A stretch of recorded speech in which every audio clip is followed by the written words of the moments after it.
tema da minha pregação hoje é princípios de relacionamento. Eu estou falando bastante sobre família, mais especificamente sobre casamento, nesses últimos domingos. Hoje eu vou abranger de uma forma um pouco mais geral, não apenas no casamento, mas todo tipo de relacionamento, inclusive esse que nós temos, de pastor com a igreja, irmãos com irmãos, trabalho, escola, família, que são importantes também. Mas Gênesis capítulo 2, versículo 18, a Escritura vai dizer assim: disse mais o Senhor Deus, não é bom que o homem esteja só, far-lhe-ei uma auxiliadora que lhe seja idônea. Idônea é semelhante. Aqui o princípio, claro, de Gênesis, está falando a respeito de homem e mulher, no caso, dentro do casamento. Mas como eu disse, hoje eu vou abranger um pouco mais.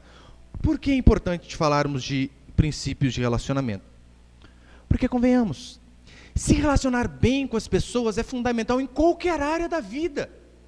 Não importa o que você faça, não importa qual a profissão você tenha, você sempre vai acabar lidando com gente. A gente não lida só com máquina, com robô. Ainda que você trabalhe num serviço totalmente automatizado, existem relações interpessoais e nós vivemos numa sociedade. Portanto, é de suma importância saber viver bem com outras pessoas. Uma vez eu vi uma pesquisa de um pastor, ele frequentava muitos presídios, pregava nos presídios, e uma coisa que ele observou, que era quase unânime, com raras exceções, era quase unânime. Ele disse assim: olha, a maioria dos presos não tem um bom relacionamento com seus pais. É quase que todo mundo. Eu não estou dizendo que todos que estão presos não se dão bem com os pais. Mas por conta dele viver em função disso, fazer bastante isso durante toda uma vida, ele relatou que, de fato, a grande maioria das pessoas que estão presas é porque não tem um relacionamento bom com os pais. É difícil achar um detento que, ele disse assim, né? É difícil achar um detento que, puxa, ele respeitava o pai dele, honrava a mãe dele, se dava bem com as pessoas. Era raridade. Uma vez eu vi uma pesquisa dizendo que os empregadores, os patrões, 84% deles preferem pessoas que saibam se relacionar bem com as outras. É claro, você saber desempenhar o seu papel profissional é de suma importância. Não adianta você ter um sorriso no rosto e você ser um mau profissional, fazendo um serviço porco. É de suma importância você desempenhar bem a sua função, mas se relacionar bem com os outros também é de suma importância. Saber se comunicar com outras pessoas. Porque não importa, como eu disse, a formação que você tenha, você sempre vai estar perto de gente. Não importa se você é lojista, se você é frentista, se você é dentista, você sempre vai lidar com pessoas. Imagina o seguinte, por exemplo, né, a nossa igreja tem o Tiago, ele tem uma companhia de animação de festa. E vários palhaços trabalham para ele. Ele, inclusive, é um. Você imagina ele contratando um palhaço, e normalmente o nome de palhaço, o que a gente vê? É o Palhaço Alegria, é o Soneca, que é ele. É a Alegria, é isso, aquilo. Você imagina um palhaço com o nome de Zangado? Contrate o palhaço Zangado. Daí ele chama o rapaz para animar a festa lá, o palhaço detesta a criança. O tempo todo. Nossa, criança chata, um menino do demônio, tá louco? Você contrataria um tipo de palhaço desse para animar a festa do seu filho? Óbvio que não. Porque é de suma importância se relacionar bem. Se você ainda duvida disso, talvez você tenha o mesmo plano de saúde que eu tenho, o SUS, Sistema Único de Sofrimento. Você pega o mesmo médico. Você vai ao consultório dele, particular. Meu irmão oferece balinha, café tudo para você. Tapete vermelho. E vai ao mesmo médico no SUS para você ver se o tratamento é o mesmo. É nada. Nem olha para sua cara, só abaixa e esquece assim, ó, de pirona. Nem olha. Não interessa, você chegou lá com uma faca cravada na cabeça, grávida, doente, com a semi-morto. De pirona. De pirona resolve todos os problemas da humanidade. Não é chato? Você ia a um lugar onde a pessoa estava ali para te tratar bem. Nós somos pacientes quando vamos ao médico. E ele nos trata mal. Então é de suma importância você saber que você precisa aprender a se relacionar bem com outras pessoas, independente da área que você venha atuar. Pode olhar. Pessoas extrovertidas, às vezes conseguem fazer mais amizades. Pessoas que sorriem mais, que conversam mais. Eu sei que isso é questão de personalidade. Tem algumas pessoas que nascem mais introvertidas, que para ela o mundo é dela e acabou, é quieta, na dela. Mas essas pessoas, naturalmente, têm mais dificuldade de arrumar um emprego, de se socializar com as pessoas. Por isso a importância da gente, às vezes, aprender até a fazer uma força mesmo. Uma vez eu vi a história de um gerente que ele entrou no serviço dele cheio de papel na mão, com um monte de coisa, passou, não cumprimentou ninguém, sentou na frente do seu computador e começou a trabalhar. O chefe dele chamou ele na hora e disse: o que você está fazendo? Falou: nossa, chefe, eu estou cheio de trabalho hoje. Não, volta lá para a porta. Cumprimenta todo mundo, porque esse é o seu primeiro trabalho. É se relacionar bem com as pessoas. Então, eu não sei onde você trabalha, onde você vai trabalhar futuramente, mas eu sei que você está cercado de pessoas. E com base nisso, você precisa aprender a se relacionar bem. E eu vou falar, claro, também em relação ao casamento, óbvio, né? Então, eu quero passar alguns princípios. Põe ali o primeiro. Negar a si mesmo. Como assim, pastor? Lembra que Jesus disse em Mateus 22? Amarás o teu próximo como a ti mesmo. Aqui está a chave para você aprender a se relacionar bem, não importa com quem seja. Pensar menos em si e pensar mais no outro. Meu irmão, se você faz isso aqui, pode ser em qualquer lugar. Pode ter certeza que você vai ser alguém bem sucedido. Seja no casamento, aprenda a não ser egoísta, em vez de pensar só em você, e pensa no cônjuge. Negue-se a si mesmo em prol do outro. No seu serviço, por mais que você seja patrão, se doe para os funcionários. Para as pessoas, pastor, mas tem umas pessoas chatas demais. Se doe, e você vai ver essas pessoas sendo transformadas dia a dia. É assim que funciona. Nós devemos amar o próximo como a nós mesmos. E por que Jesus diz justamente esse mandamento? Meu irmão, porque a gente se ama demais. Você percebeu como você se ama? A gente se ama muito. E é por isso que Jesus diz: olha, você precisa aprender a amar o outro igual você ama você. Quando você vai comprar uma roupa, vai comprar um presente de aniversário para alguém, vamos lá. Você compra o presente de aniversário com base, está certo, né? No que a pessoa representa para você, com base no dinheiro que você tem disponível, não é? Se você não tem muito dinheiro, você dá uma corridinha parecida aqui do lado, pertinho, fala, mais baratinho, a feira ali resolve o problema. Agora, se você vai comprar um presente para você mesmo, você pensa assim: eu vou economizar no presente para mim, e pensa nada. Você faz o melhor. E é isso que Jesus disse, que nós devemos amar o próximo como nós nos amamos. Eu sei que a mensagem que o mundo propaga é a seguinte: ame-se a si mesmo. Hoje em dia, o que nós mais vemos, infelizmente, são pastores de púlpito parecendo palestrantes de autoajuda. Você é o espelho que reflete a imagem do Senhor. Você é quase um Deus. Você é o cara, você consegue, pensa em você, se valorize. É interessante que a mensagem de Jesus é o contrário. Valorize o outro, negando-se, se possível, a si mesmo. Olha o mandamento que a Escritura diz: considere o outro superior a si mesmo. Meu irmão, isso aqui mata qualquer um, não mata? Considerar o outro superior a nós. O problema do ser humano é que ele tem o mesmo pecado do diabo no coração dele. Sabe qual é? Ele é arrogante, orgulhoso, egudo e só pensa nele o tempo todo. Eu estou dizendo de você, estou dizendo de mim. Nós somos assim, pensamos demais em nós. Se você ainda duvida, imagina que alguém esqueça a data do seu aniversário. Seu cônjuge, falando de família, né? Irmã, se seu marido esquece a data do seu aniversário, o que você faz? Hein? Hã? Arranca a aliança, acabou. Desviado, cão.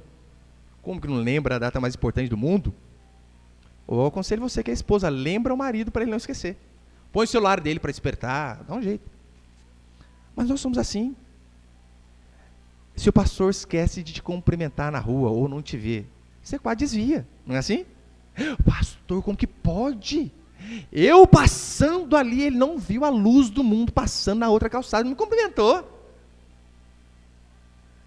Você percebeu que o ser humano ele sempre se acha a última bolacha do pacote? Uma vez, tinha uma irmã, ela literalmente estava do outro lado da rua. Meu irmão, só faltou soltar foguete na frente dela para ela me ver. Ô, irmã! Ah! Gritava assim.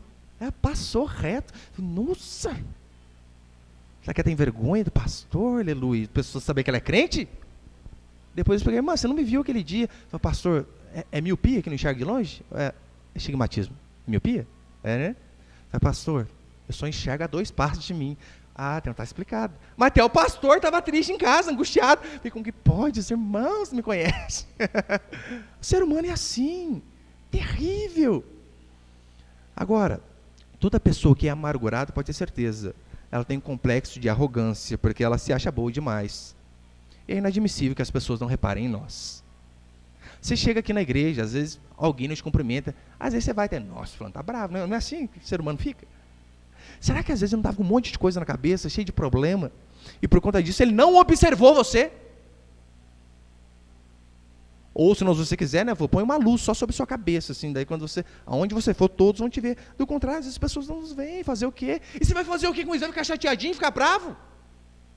Não pode. Vai e tenta resolver a situação. Agora, o ser humano, ele sempre tenta diminuir o outro. Eu vou falar para você, sabe qual que é o grande objetivo de fofoca? Eu sei que, pastor, fofoca gospel. É fofoca do mesmo jeito, não tem essa não. Sabe qual que é o grande objetivo da fofoca? Não é apenas falar da vida do outro, é diminuir o outro. Sabe por quê? Porque quando diminuímos o outro, nós crescemos, óbvio. Quando você fala, nossa, você viu o filho lá da fulana? Em outras palavras, você está dizendo, o meu é melhor que o dela. É só para isso que serve fofoca. Você diminui a outra pessoa. Aqueles comentáriozinhos, né? Às vezes chega uma irmã visitante na igreja, as irmãs olham aqui, canto de olho. Às vezes eu estou aqui, só vejo o olhinho das irmãs no canto. Às vezes aquele cabelo liso, a moça bonita.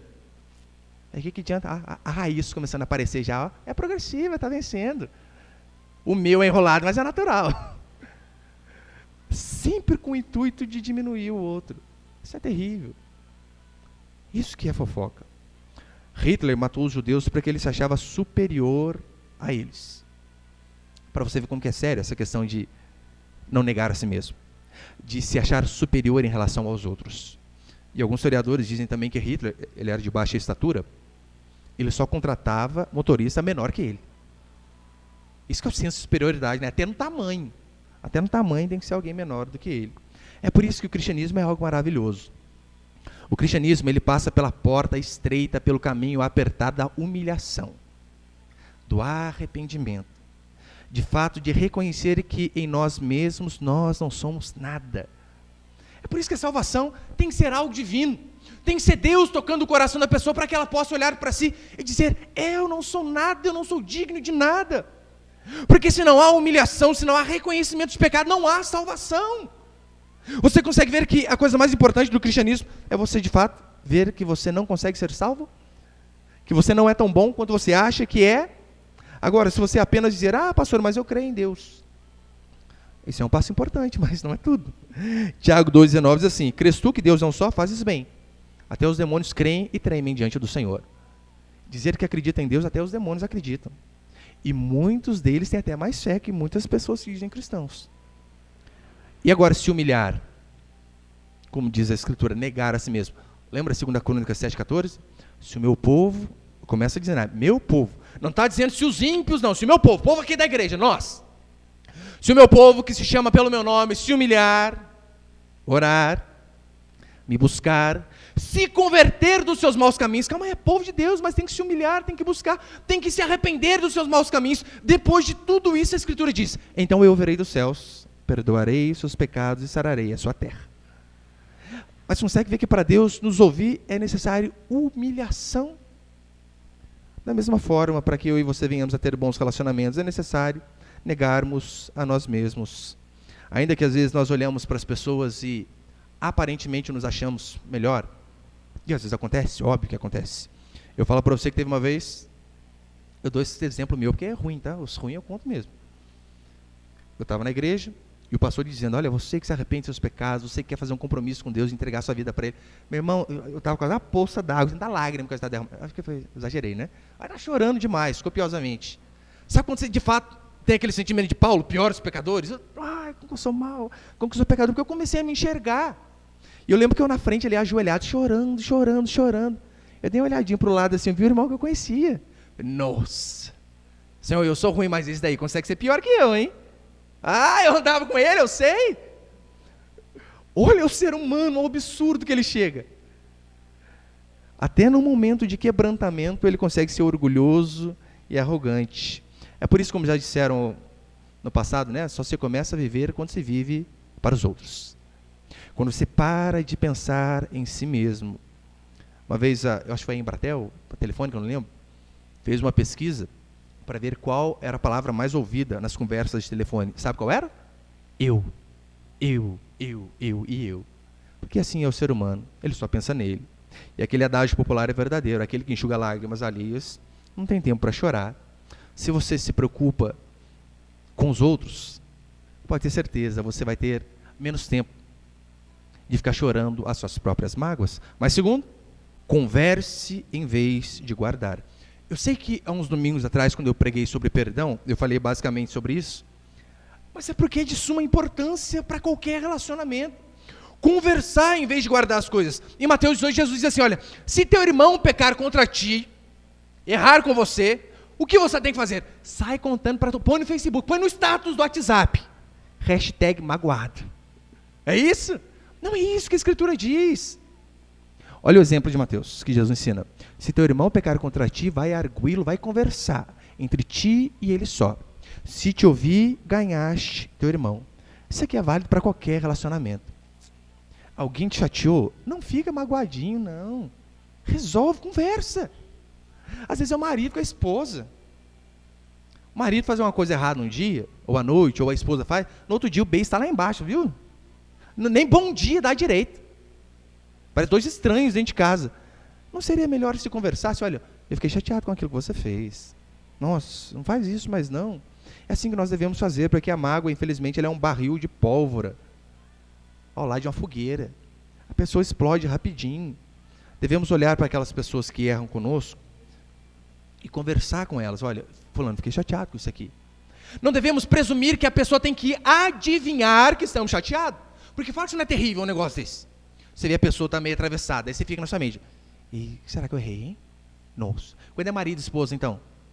Tá lá, a esposa, o marido, atravessado. O marido já pensa, o que eu fiz essa semana? O que eu fiz hoje? A memória dele não vai muito longe, infelizmente, né? Ele consegue pensar no hoje, no ontem, no máximo de uma semana. Às vezes a mulher está chateada com uma coisa que foi feita lá quando eles eram noivo, namorava. Não é mais fácil chegar e conversar? Olha, fulano, estou chateado com isso aqui, não faz mais não. É assim que nós devemos fazer. Em relação aos irmãos também, porque irmãos erram com irmãos. Pessoas no trabalho erram com pessoas no trabalho. E às vezes o que você faz? Você prefere às vezes cortar relacionamento, passar do outro lado da rua, a chegar e resolver aquele problema. E não é assim que deve fazer. Está chateado? Vai lá e fala, irmão. Eu sei que nem tudo a gente deve ficar falando também, né? Teve uma vez na outra igreja, no outro prédio que nós estávamos, eu não lembro que cor que a gente pintou a igreja. Ah não, foi aqui, antes que o piso era verde. E a gente precisou comprar tinta, né? Porque estava meio feio, ardosa, pintamos aí. Daí tá. Ninguém deu opinião de nada. O pastor vai pintar amarelo, azul, vermelho. Ninguém falou nada. Eu sou corintiano, mas comprei tinta verde. Fui lá. Pastor, por quê? A mais barata. É o dinheiro que dava. Daí depois que o chão tá tudo pintadinho, a abençoada chega. Nossa, pastor, que cor feia, hein? Nada contra, a opinião dela. Eu também não gosto muito de verde, não por causa do Palmeiras, não gosto mesmo. Não sou muito fã de verde, não. Eu falei, pastor, por que o senhor não comprou outro? Eu falei, porque não tinha dinheiro. Esse é o que dava dinheiro comprar. Agora, já estava pintado o negócio. Adianta falar, meu irmão, alguma coisa? Você achou que eu fiz que? Ô, irmã, me perdoa, né? Vou lá comprar. Qual cor você quer? Amarelo? Vou lá, eu pinto hoje. Resolve esse problema. Ou quase que eu falei, não falei, né? Por que você não comprou da sua cor? Trouxe que a gente pintava, criatura linda. Está chateado. Tem que ir, sentar e resolver. É assim que funcionam as coisas. Não adianta. A mulher está chateada, quer que o marido adivinhe as coisas que passam na cabeça dela. O marido não tem bola de cristal, não, irmão. Você tem que falar. Ó, estou chateado com isso, com aquilo outro. E se a gente perguntar, amor, você está chateado? Daí o pau quebra, você percebeu? Porque nós tínhamos que adivinhar por que ela está chateada. Porque 15 anos junto, não sabe por que eu estou chateada? Não sei, você tem que falar. Eu tenho uma séria dificuldade com data. Puxa vida. Não cobra uma de mim. Pastor, esqueceu do meu aniversário. Me lembro um dia antes, que é mais fácil. Graças a Deus, hoje em dia o Facebook, pelo menos, nessa questão, ajuda, né? Aniversário fulano. Só que eu, como quase não vejo também, às vezes não percebo. Eu tenho dificuldade com data. E eu lembro que eu casei em setembro. Você lembra a data que é, amor? Eu lembro. Dia 8, né? Dia 8 de setembro. Eu guardei, memorizei antes de vir para cá, irmão. Senão não lembrava na hora, não. Eu lembro que eu casei em setembro. 2007. 2007, eu acho. 2008, meu irmão, tá fresquinho na cabeça. O que é isso? É a coisa mais linda do mundo. Hoje é nosso primeiro aniversário de casamento. Aleluia. Pergunta se no segundo ano eu lembrei. Lembrei nada. Sabe quando que eu fui lembrar? 8 e pouco da noite, a minha irmã liga para mim. Ah, Raquel, parabéns, 2 anos. Quieta. 8 horas da noite que eu fui lembrar, parabéns para ela. Daí que eu entendi porque ela estava com a cara fechada o dia todo. Porque eu não tinha lembrado. E pior, né? Quando nós fizemos a reforma na outra igreja, o irmão Edivaldo que fez, o pedreiro, uma benção, irmão. Ele foi acho que 2 semanas trabalhando na igreja. E quando ele terminou, você sabe que o pedreiro come bem, né? Eu falei, vou levar o irmão lá na churrascaria. Comer até não querer mais. O irmão é uma benção, a gente tem que honrar essas pessoas também, né? Peguei o irmão, entra aí, tudo sujo. Pastor, irmão, tudo não interessa, vem comigo. Coloquei no carro, falei, irmão, come até sair pro nariz. Come tudo aí, ó. Paguei um rodízio para ele lá. Beleza, né? Tô indo embora, 1h30 da tarde, mais ou menos. Daqui a pouco ele fala, nossa, pastor, já é dia 8 de setembro. Eu falei, nossa, meu aniversário de casamento. E eu levei pedreiro para almoçar fora. Deus do céu. Meu irmão. Edivaldo, quase acabou com o meu casamento, rapaz. Pastor, eu não sabia de nada, eu tinha que saber. Irmão, para chegar em casa, falar que eu levei pedreiro no rodízio. Terrível, hein? Comprei a caixa de bombom para ela, levei. A amor que eu trouxe pensou que eu tinha esquecido, né? Não esqueci não, meu amor. Ai, graças a Deus minha esposa entendeu. Eu falei, não, tem que trabalhar mesmo. Tinha que ter ouvido a do perdão, né? A mágoa faz mal. Mas depois falou, não, leva na pizzaria à noite, tá tudo resolvido, né? Tem que se virar depois. Mas ficar chateado não é mais fácil chegar e falar, criatura, hoje ela já faz diferente, ela põe meu celular para despertar, que maravilha. Ó, dia do aniversário da sua esposa, chega e me lembra, semana inteira já lembra. A gente tem que ser assim, ó, tem algum problema, vai e resolve. Esse é o objetivo de Mateus. Se teu irmão pecar contra ti, vai arguí-lo entre ti e ele só. Se te ouvir, ganhaste teu irmão. O objetivo é ganhar do irmão, e não, é ganhar o irmão, e não ganhar do irmão. É por isso, meu irmão, você está chateado comigo? Você tem que falar. Você acha que o pastor tem fiação direta com Deus, e Deus fala, o que você está chateado? Não, precisa saber. Do mesmo jeito, se eu estou chateado com alguém, pode ter certeza, eu vou lá, conversa, me fala, irmão, não gostei disso daqui. É assim que funcionam as coisas, e é assim que eu e você devemos fazer em todos os relacionamentos. É claro, falar o que está chateado não é margem para barraqueiro. Que alguns já pensam, ah, pastor, eu sou desse tipo aí, ó, eu não levo desaforo para casa. E às vezes você pode levar desaforo, mas às vezes você leva o desemprego, você leva a quebra de uma amizade. Tem coisas que a gente tem que falar, mas tem coisinha que fazer o quê? A gente tem que deixar quieto. Mas terceiro, já estou encerrando, terceiro princípio, Mateus 7, tem ali? Põe, por favor. E Mateus 7 diz, não julgueis. Só que se você continuar lendo, meu irmão, mas tem um monte de coisa dizendo o que nós devemos julgar. Só que a crentolândia de hoje em dia só pega essa parte. Não julgueis. Você não pode julgar nada. Fulano está lá, adulterando, errado, todo atravessado. Não, pastor, não julgueis, não julgueis. Igual essa semana eu coloquei no Facebook, né, sobre o Lula, ele foi condenado de novo. Agora 12 anos e 11 meses. Acho que a juíza não arredondou para 13 de propósito. Eu falo que é 13 do PT. Eu coloquei no meu Facebook lá. Irmãos, não se desesperem. Irmãos, eu falei, olha, não há motivo para pânico. 2043 está logo aí. São só alguns réveillons. Rapidinho passa. Pensa no cara que ficou bravo, que me xingou. É, pastor, julgar é fácil, né? Eu falei, é nada. Você tem o trabalho que a Gabriela Hart teve. Dá muito trabalho julgar. Porque eles têm aquela presunção que é a seguinte. Julgar é uma coisa que cabe só a Deus. É claro, julgar as intenções, isso aí não cabe a nós. Aí eu aposto que o fulano estava pensando tal coisa. Esse é Deus, você sabe o que está na cabeça dele? Mas a Escritura diz que nós devemos julgar os fatos. Tudo devemos exercer julgamento. Eu tenho uma pregação que chama Interpretando a Bíblia, que eu explico isso mais detalhadamente. Mas olha, por exemplo, 1 Coríntios, capítulo 14, versículo 7. Lembra? 1 Coríntios 14 é que fala a respeito dos dons espirituais, sobre profecia, sobre línguas não as pentecostais, né, de Atos 2, que é idiomas, mas vamos lá. Falam sobre profeta, olha o que Paulo diz. Tratando-se de profetas, eu depois que acabar essas pregações sobre família, eu vou fazer uma pregação sobre profecia, o que é profecia hoje, mas é basicamente o seguinte. Olha o que a Escritura diz. Aquele que fala, fale de acordo com os oráculos de Deus. Oráculos é a palavra que Deus nos deixou escrita. Ou seja, aquele que fala, fale de acordo com a palavra. Isso é ser profeta no sentido do Novo Testamento. Porque aqueles profetas tipo Jeremias, Isaías, aquela não existe mais, aquele ofício de profeta, não há mais. O que existe são pessoas que falam da parte de Deus aquilo que Deus já revelou. Lembra que Apocalipse significa revelação? Ou seja, Deus já revelou. Aquele que fala, fale de acordo com a palavra. Então, quando eu estou aqui expondo a palavra de Deus, eu estou sendo profeta. Quando você ensina a palavra de Deus para o seu filho, você está sendo profeta, você está ensinando segundo os oráculos. E olha o que a Escritura diz. Tratando-se de profetas, falem apenas 2 ou 3, e os outros não julgueis. É? Não. Fale 2 ou 3 e os outros julguem. Como assim? Não quer dizer que eu estou ministrando aqui e você diz, pastor, tem que julgar, né? Eu não concordo com o que o senhor falou. Não, não é esse tipo de julgamento, óbvio que não é. É você julgar de acordo com a reta doutrina. Você precisa chegar na sua casa e conferir. Aquilo que o pastor falou tem coerência com a palavra de Deus? Ele não está forçando uma interpretação, ele não está falando o que está na mente dele. Se ele está falando algo que não está na Escritura, rejeita. Agora, se ele está falando a interpretação correta, então ele foi boca de Deus naquele momento. Tratando de profetas, falem apenas 2 ou 3, e os outros julguem. Em 1 Coríntios 2, Paulo diz assim, porém, o homem espiritual julga todas as coisas. Por que eu e você devemos julgar todas as coisas? Porque senão nós seremos enganados, óbvio. Se você não faz o julgamento que é certo e que é errado, você vai ser enganado.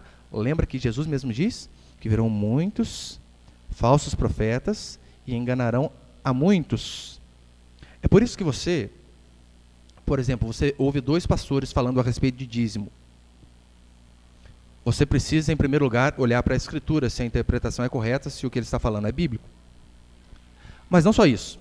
Eu sei que as pessoas pegam, às vezes, um assunto verdadeiro e distorcem para enriquecimento próprio, é o que o irmão está falando aqui no começo do culto. Mas o que você tem que fazer? Primeiro você olha, né? É bíblico isso que ele fala a respeito de dízimo? Vamos olhar, então, a vida do pastor. Vamos olhar a vida da igreja, como que é. Como que eles tratam a questão do dízimo na igreja? Eles são transparentes com as finanças da igreja? Eu conheço igreja que só o pastor e a esposa dele sabem quanto que arrecada. Não é absurdo isso? Só o pastor e a esposa. Errado. Isso aí você precisa julgar. Ou seja, vai lá e conversa com o pastor. Eu queria saber a respeito de... Sempre com jeito, é óbvio, né? Você precisa.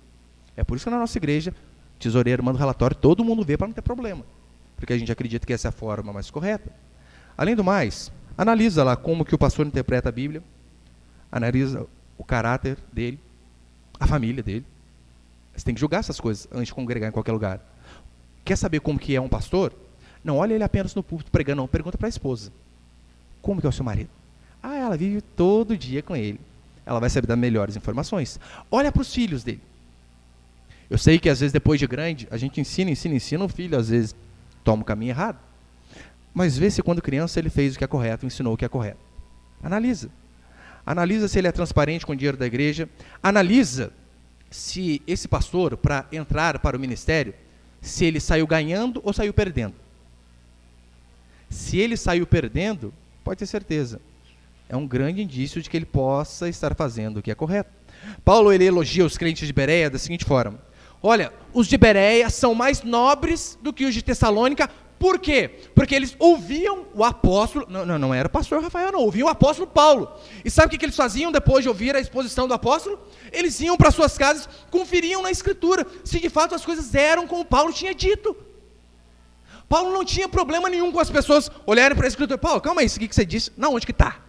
Agora não tem pastor hoje que é metido a vice-deus. Você questiona qualquer coisinha, qual que é a palavra que ele já tem logo de bate-pronto? Está duvidando do ungido do Senhor? Não é? Duvidando de mim? Não estou duvidando, eu só quero confirmar. Isso é correto. Paulo ainda diz assim em Gálatas 1:8, falando a respeito dele. Ainda que nós mesmos, os apóstolos, ou um anjo do céu, vos anuncie outro evangelho, diferente do qual eu vos tenho anunciado, que seja anátema, amaldiçoado. Que ele está dizendo assim, olha, se eu um dia ficar doido da cabeça e começar a pregar coisas diferentes da Escritura, que eu seja amaldiçoado, mas fique com a Escritura. Nessa hora você rejeite a mim, e não a palavra de Deus. É isso que Paulo está dizendo. Além do mais, Apocalipse 2:2 tem ali, não tem? Apocalipse 2:2 diz assim a palavra do Senhor. Lembra a carta das igrejas do Apocalipse? Conheça as tuas obras, tanto o teu labor como a tua perseverança. Olha, conhecia o povo mesmo, as obras que eles faziam, suas lutas, sua perseverança, e que não podes suportar os homens maus. Como que a gente sabe que alguém é mau, se nós não fizermos um julgamento? E que não pode suportar os homens maus, e que puseste à prova os que a si mesmos se declaram apóstolos e não são, e os achaste mentirosos. Calma aí. O Senhor elogia aquela igreja, por quê? Porque eles colocaram à prova aqueles que se diziam ser apóstolos e os acharam mentirosos, com base no quê? Com base na Escritura. É assim que você tem que fazer. Você não pode aceitar tudo que eu falo. Eu posso estar enganando você. Como você vai saber que eu não estou aqui dando de bom moço? Para iludir você, para arrancar o seu dinheiro. Eu posso ser igual um monte. Como que você vai saber se eu estou falando que é correto ou não? A partir do momento que você chegar na sua casa e conferir com aquilo que a palavra de Deus diz. É assim que nós devemos fazer. Então eu e você devemos julgar todas as coisas. Em relação à palavra também, não, qualquer situação na vida. Se você não julga as coisas, as pessoas enrolam você. Alguém já comprou aquele relógio em Rolex? Tem Rolex, que é o original, né? Em São Paulo tem o em Rolex. Se você não faz um julgamento, você vai levar gato por lebre. Eu morava em Aparecida, eu tinha um tênis. Ele chamava Asidas. A imitação do Adidas, né? Ele vinha com 4 listas assim, né? O Thiago tinha um também, não tinha, Thiago? Eu tinha um azul e tinha vermelho, alguma coisa assim. Nós éramos meio loucos e nós revezava. Eu andava com um pé de azul, um pé de vermelho, e ele usava os dois depois também. Adolescente meio louco, né? Essas coisas. Eu lembro que era 4 listas, e eu cortava uma, né? Daí ficava mais parecido com o original, 3. Asidas. Tinha um outro que era Nico, que era o símbolo da Nike, de cabeça para baixo. Daí você vai lá, é parecido, cara. Esse tênis aqui é de marca, você olha lá. Nico. Você olha a marca. Estranho, né? Se você não faz um julgamento, meu irmão, eles vão enganar você. Então é isso que a Bíblia diz. Nesse sentido aí você devemos julgar todas as coisas. Não podemos julgar o coração, é claro. É por isso que Jesus diz assim, olha, não julgueis conforme a aparência, e sim pela reta justiça. Você não pode julgar uma pessoa pelo exterior, sem conhecê-la. Você não pode julgar a motivação, você não pode julgar o coração, o que a pessoa pensa, mas você deve julgar aquilo que ela fala, aquilo que ela faz. O coração cabe só a Deus, foi isso que Deus fez com Davi. Lembra? Samuel, escolhe lá para mim. Um monte de irmão, tudo brutamonte, para a guerra. Escolheu Davi, e olha a Escritura. Deus não olha a aparência, Deus olha o coração. Então o coração eu e você não podemos julgar. É por isso que eu sempre falo, o pastor fulano falou tal coisa, mas está difícil acreditar.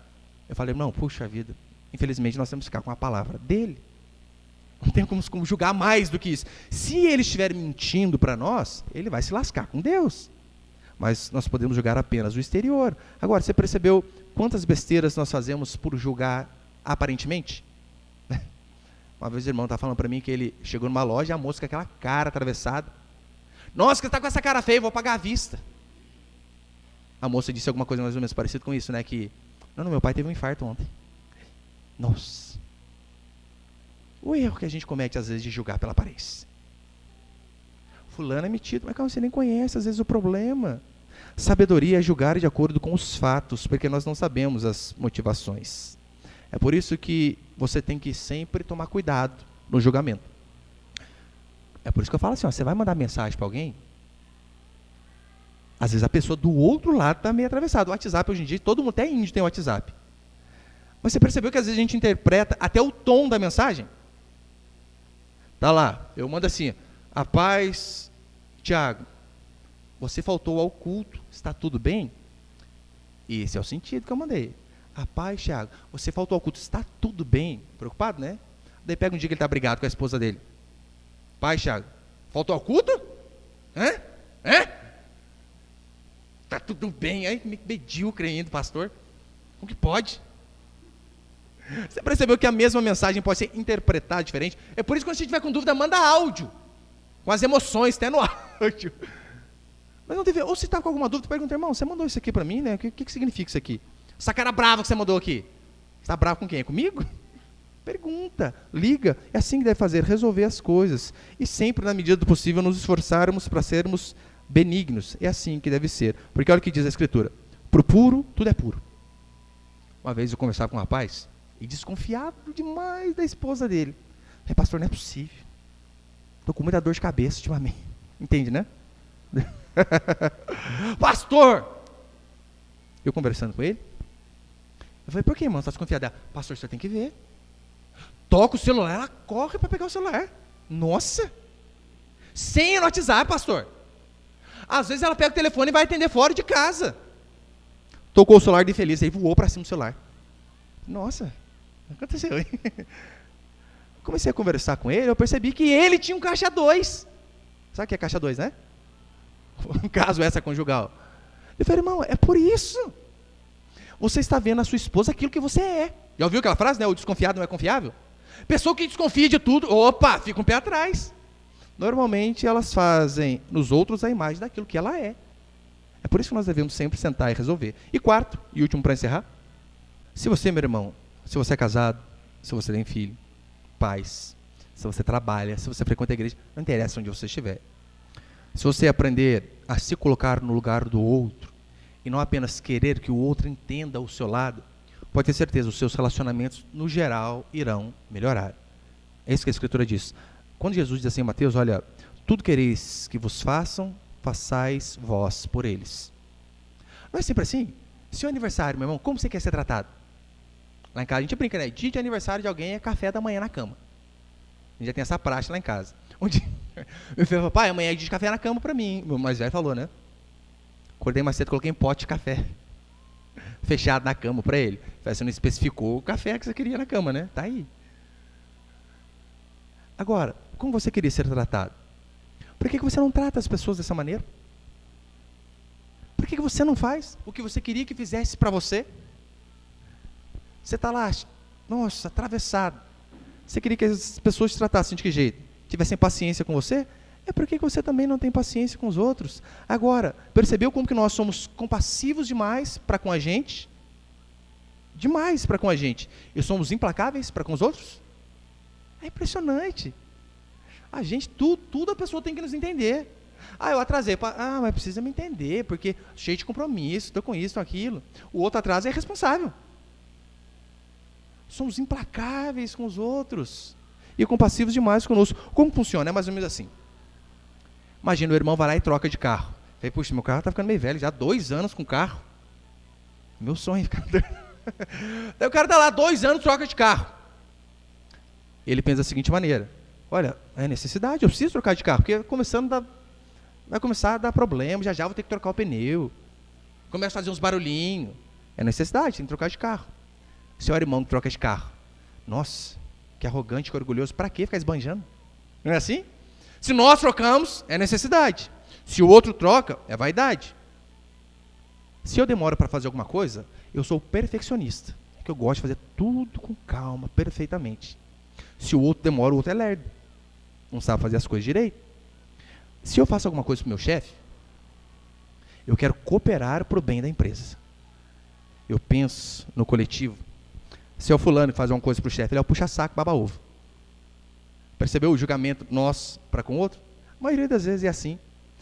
Se eu deixo de fazer alguma coisa, é porque eu tenho muitos compromissos, sou muito ocupado. Se o outro deixa de fazer alguma coisa, ele é preguiçoso.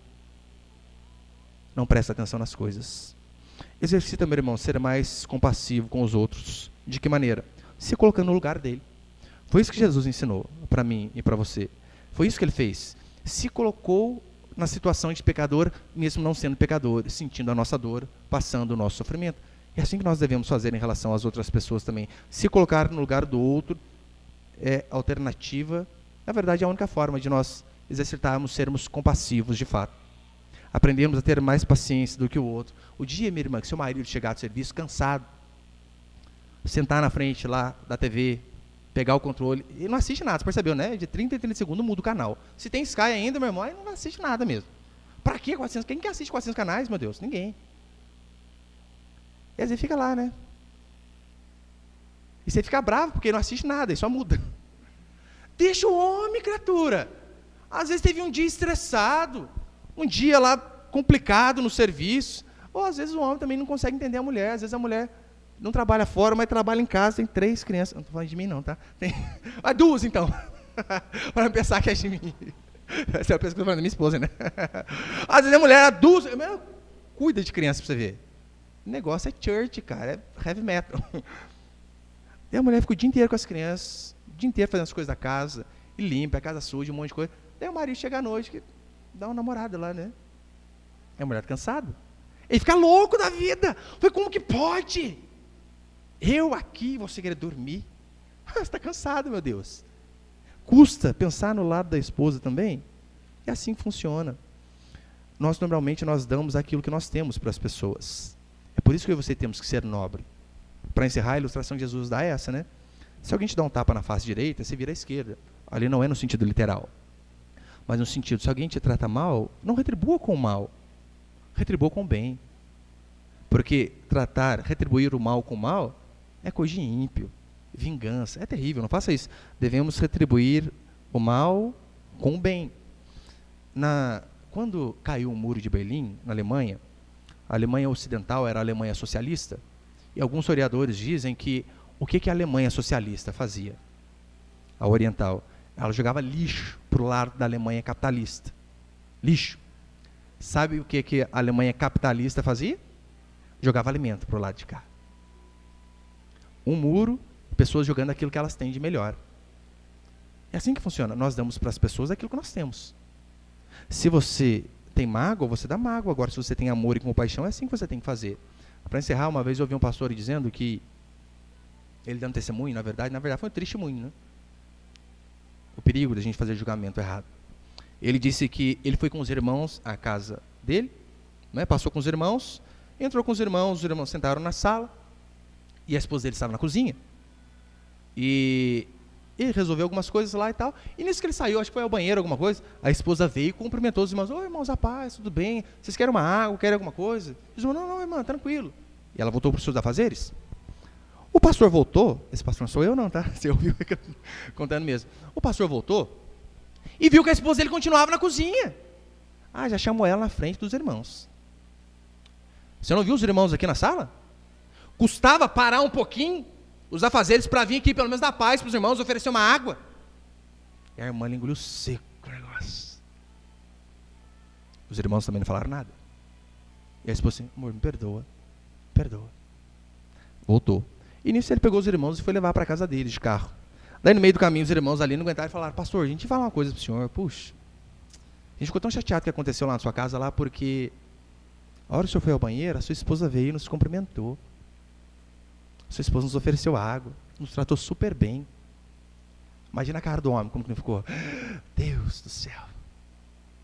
Aí fico pensando, e quando eu chegar em casa, abrir aquela porta, meu Deus? Vassoura numa mão, rodo na outra, panela. Estou lascado. Então ele disse que ele chegou na casa dele, já que aquele... a esposa não precisa falar mais nada, já acabou com ele, só o que os irmãos falaram. Ele falou que ele chegou em casa, estava tudo meio escuro, ele estranhou, né? Ele entrou, tinha vela na cozinha, o jantar pronto, e ela sentada, arrumada, esperando ele para jantar. Deus. Eu peço para Deus me levar numa hora dessa, é vergonha demais. Não pode. Ele não teve nem palavras para falar com a esposa dele. Ela deu aquilo que ela tinha. Pode ter certeza, aquele pastor nunca mais foi mesmo depois dessa. Nunca mais fez julgamento sem antes analisar as coisas. E assim que eu e você também devemos fazer. Ora, Cristo, Ele fez tudo por nós, se deu por nós, se doou por nós. Nós também devemos fazer assim. Devemos nos doar em prol dos outros, pensar nos outros, seja irmão, seja cônjuge, seja marido, esposa, filho, seja lá o que for. Eu sei que uma pregação dessa aqui talvez não vai mudar você por completo, mas eu, do fundo do coração, eu espero que você pelo menos tenha vontade de ser uma pessoa melhor, para com você que é casado, para com seu marido, para com a sua esposa, para com seus pais, para com seus filhos, para com os irmãos, porque você imagina se nós fazermos isso, eu vou ser alguém melhor, eu vou pensar mais no outro, em vez de ficar pensando muito em mim. Isso aqui é uma bola de neve, só que positiva. A tendência é a cada dia mais as pessoas serem contaminadas por isso. Esse é o mandamento que o Senhor nos deu, pensar no outro e negar a nós mesmos. Amém, meus irmãos? Você pode ficar de pé aí por um instante, por favor? Incomparável és meu Criador.